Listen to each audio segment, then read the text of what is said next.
when you become a gang member, a lot of people believe that off the bat they're just killers, and they're cold blooded individuals, and that can be the farthest thing from the truth.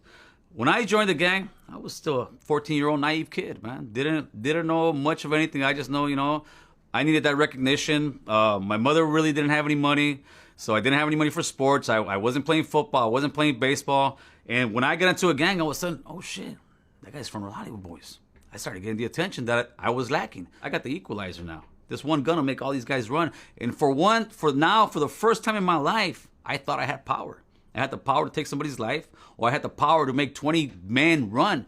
And that's how it just started escalating, make a whole generation of brown and black kids want to join gangs because they thought, wow, dude, it's awesome. You're going to get into this gang. You're going to kill somebody. You're going to go to prison for the rest of your life. And they thought we were going to get like a big championship belt and get something. But all you get is an 8x12 box, and you'll be stuck in there for the rest of your life. And now that we can fast forward 30 years, we can see we were wrong.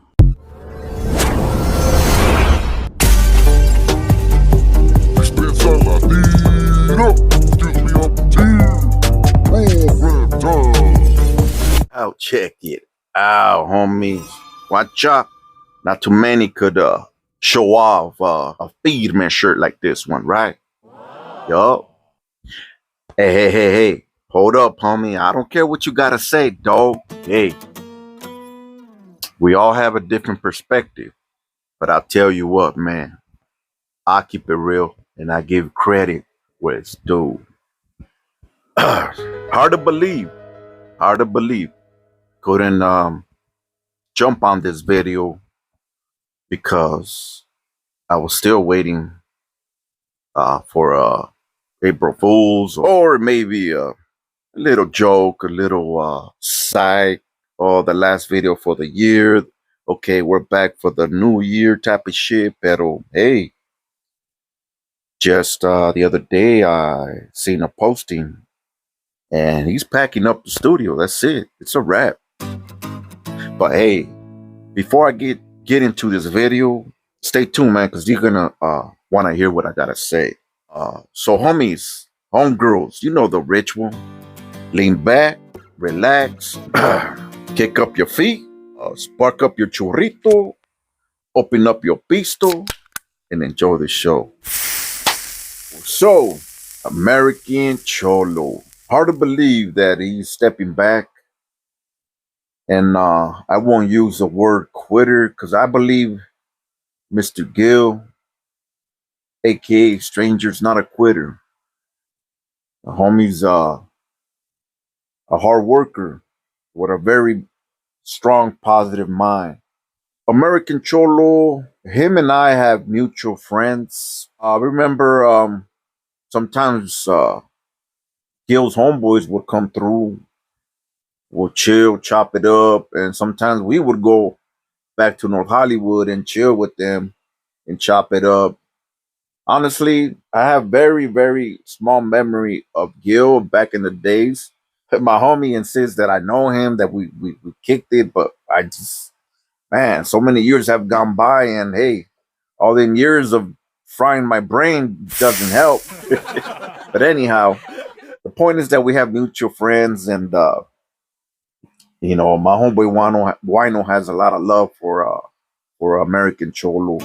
But I've been watching American Cholo for a while now, ever since he was in his man cave, going back to the pandemic. We were all home, bored, nothing to do. I had barely gotten out, and YouTube has always been something that I've gotten into, as far as watching videos. I started recording myself, talking about my experiences behind the wall and out here growing up, wanting to give a positive message to the kids out there, to the youngsters, as I started noticing, that Cholo look, the Cholo stilo coming back, and started noticing more graffiti in local neighborhoods. So I was like, damn, you know what? I gotta put my message out there and try to open someone's eyes, at least one young kid, or I'm happy. I'm really content by planting some positive seeds of keeping kids out of drugs and gangs. It's easier said than done, but hey. So, coming across American Cholo, I started watching him and I started digging his vibe, his message overall. When I was young and foolish, I would use these, or I would use this trigger finger to resolve my issues because I didn't know any better. And that got me nothing but a world of hurt. As I've gotten older and wiser, I use this and I use this, my voice. And who else can you respect to speak on it than American Cholo? He's been there, done that. So I'm like, okay, cool. He got my full support.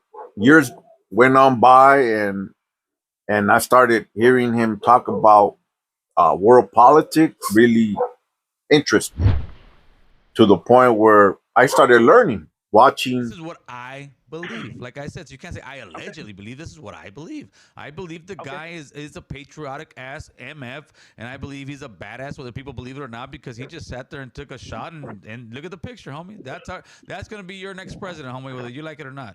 And talking about events, that were going around the world. He interviewed the DA. Said it only should be used and considered to be used in the most extreme, heinous, sort of aggravated circumstances, where you have, for instance, the cold-blooded assassination of a police officer. If someone were to put a dirty bomb in the middle of a Taylor Swift concert and kill a few thousand people. If someone opens up an AR-15 in the middle of a school, like in Sandy Hook, and kills 20 kids. Right. I mean, there are situations where the death penalty, because it's on the books in these rare circumstances, has to be considered as one of the punishments for someone who's violated the law at that level. We all have a perspective. We all have different point of views, and of course, I didn't always agree with American Cholo.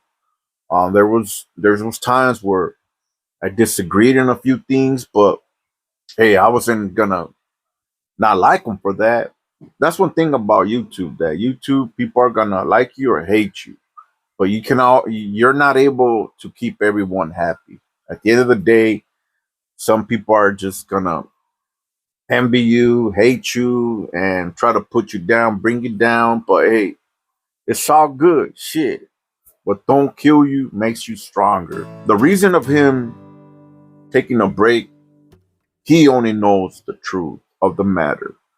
You have people speculating, making shit up, especially his haters. Wow, I can't believe how hate could be very chaotic. Like, wow, I can't believe how I hear some of these podcasters speak of him with so much hate, so much passion. It's almost like hearing ex Heina, like brokenhearted, like damn, what did the homie do to you, dude? That like obviously you losing sleep, but let's keep it real, man. I said it before and I'll say it again.